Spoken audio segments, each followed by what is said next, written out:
बुजुर्ग रशीदा हमारे दरमियान में हैं। मैं चाहता हूँ वो गवाही शेयर करना चाहते हैं, तो आए उनसे बात करके उनसे सुनते हैं कि उन्होंने क्या गवाही देनी है।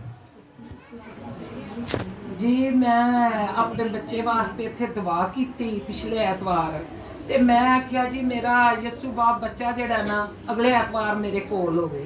वो मेरी ऐसी सुनी, यसू ने मैं पुकारदी रही ओनू, ते ओने मेरी मंगल ते सोमवार लंघिया ते बुध नूं मेरा बच्चा असी लैके 10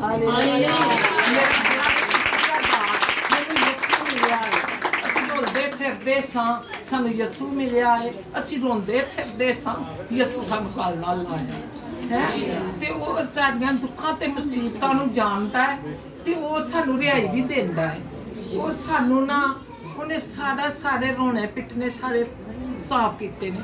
मैं ਉਹਦੇ ਪੁਕਾਰਦੀ ਰਹਿੰਦੀ ਆ ਦਿਨ ਰਾਤ। मैं आख्या यसू मैनू इन्ना कुछ दे जिन्ना को मैं चर्च च भी दे सकां। मैं गरीब, मैं मस्कीन, मैं अन्नी मुरी तेरे दर ते झुक जानी हाँ। मैं कुछ नहीं मेरे कोल, मैं रह गया, मेरा बच्चा आ गया मेरे कोल। मैनू वो कमाए दा ते दे दा ते मैं दिया तेरे घर च।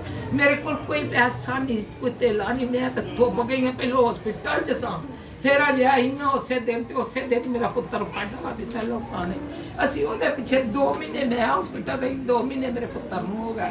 ये पास्टरां दी बड़ी खुशी दी गल है, बड़ा मैं इन्हां दा शुक्रगुजार करनी हाँ। मेरे बच्चे पिछे भी गए सन, मेरे दुआ करते रहे ने साडे वास्ते। इन्हां दियां दुआवां यसू बाप सानू रिहाई दित्ती है, सानू रिहाई दे दित्ती उन्हें, साडियां मुश्किलां आसान कर दित्तियां ने।